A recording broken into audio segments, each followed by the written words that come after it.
The chandelier light shimmered like falling stars across the marble ballroom, but no one noticed the beauty anymore because all eyes were locked on her. A young maid, frozen in place, clutching a silver tray that trembled just enough to betray her fear. And in front of her, the bride. Draped in diamonds, lips curved in a cruel smile. "Careful," the bride said, her voice slicing through the music.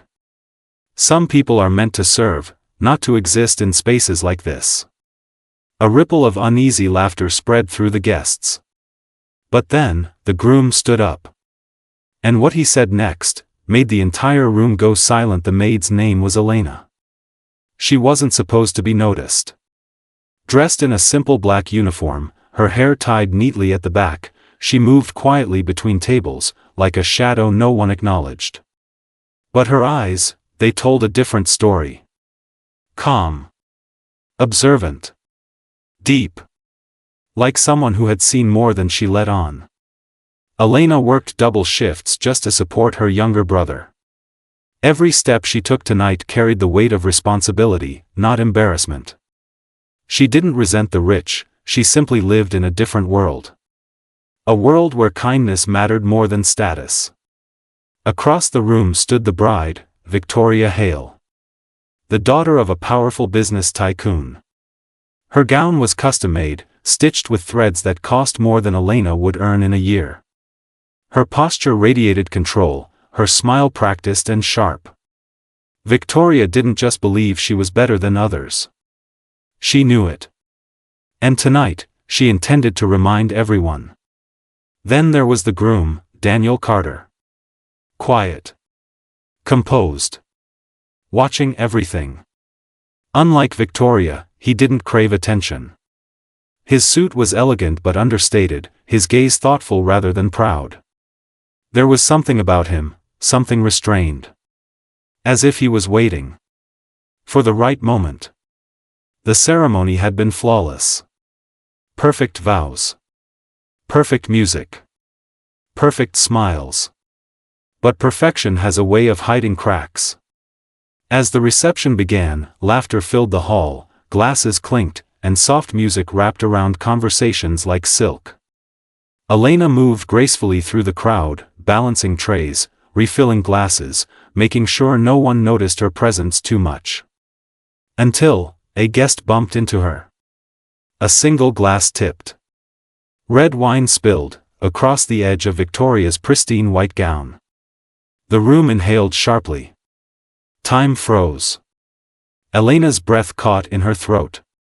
"I'm so sorry," but Victoria didn't let her finish.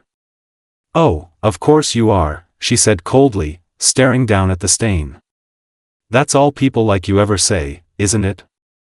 "Sorry." A few guests shifted uncomfortably. Elena reached for a napkin, her hands steady despite the humiliation. "I'll fix it," Victoria slapped the napkin away. "No," she said, louder now. "Everyone should see this." The music faltered. Eyes turned. Victoria stepped closer, her voice dripping with disdain. "Tell me, do they train you to ruin important moments? Or does it come naturally?" Elena didn't respond. Not because she couldn't. But because she chose not to. And somehow, that silence irritated Victoria even more. Victoria leaned in, her voice now soft enough to feel more dangerous. "Look at me when I'm speaking to you." Elena slowly raised her eyes. And for a brief second, something passed between them. Not fear. Not anger. Something deeper. Understanding. Which made Victoria's smile falter, just for a moment. But she recovered quickly. "Here's what you're going to do," Victoria continued. "You're going to apologize properly. In front of everyone. And maybe," she added, glancing around, "I'll let you keep your job." The guests exchanged uneasy looks. This wasn't about the dress anymore. This was a test. A display of power. Elena's fingers tightened around the tray. She could bow her head.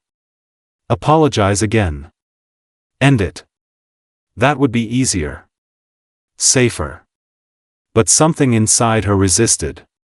Not pride. Dignity. And before she could decide, a chair scraped loudly across the floor. Daniel stood up. The sound echoed louder than it should have. Victoria turned, surprised. "Daniel, it's handled." "No," he said quietly. The room stilled. He walked toward Elena. Step by step. Measured. Certain. And then, he picked up the fallen glass. Set it back on the tray. And looked directly at her. "Are you all right?" he asked. Not as a formality. But as a genuine question. Elena blinked, caught off guard. "Yes, sir." Victoria laughed sharply. "Daniel, what are you doing?" She made a mistake," he said calmly. "And so did you." The words landed like thunder. A murmur spread across the guests. Victoria's smile hardened.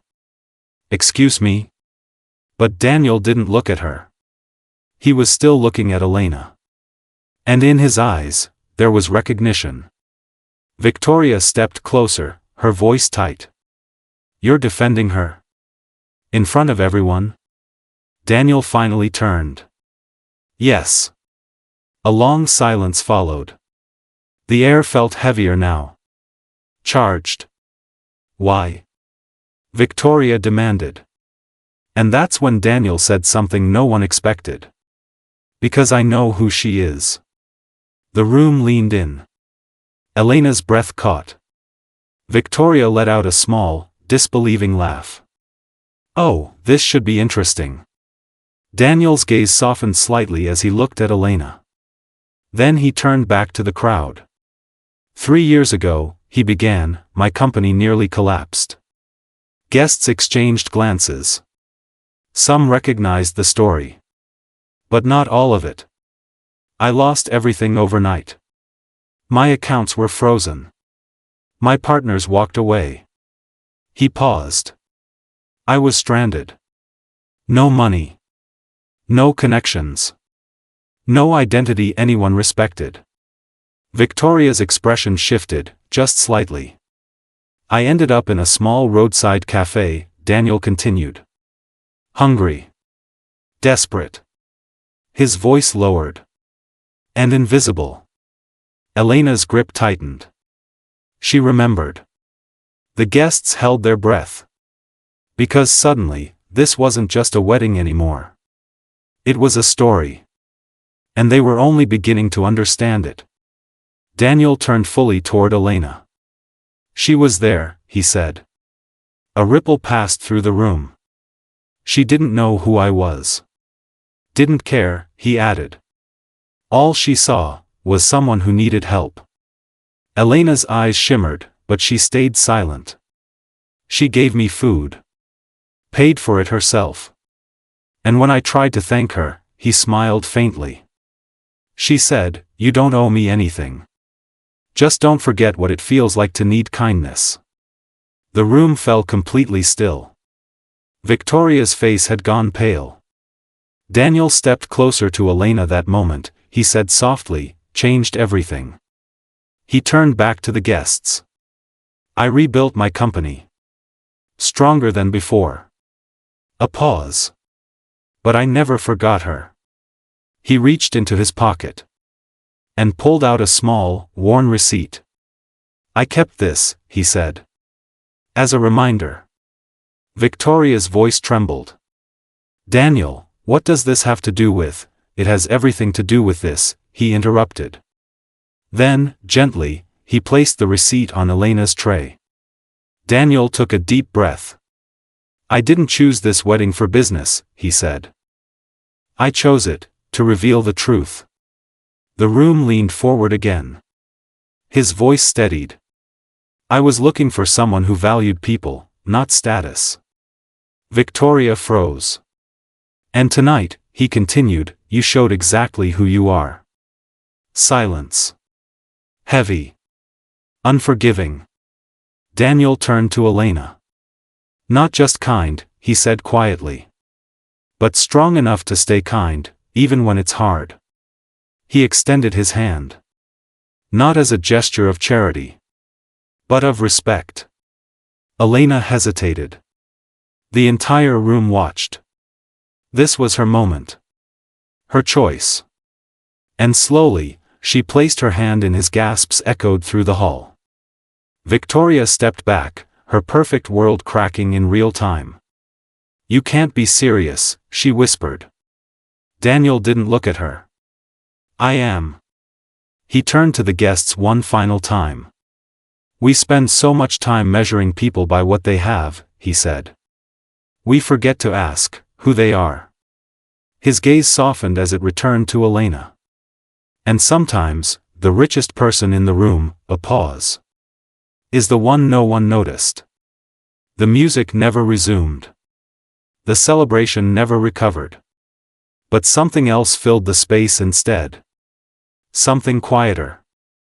Stronger. Elena stood there, not as a maid, not as someone beneath anyone, but as someone seen. Finally. If this story touched your heart, please like this video, share it with someone who needs hope today, and subscribe for more stories of kindness. And if you've ever experienced a moment like this, share it in the comments. Your words might inspire someone else.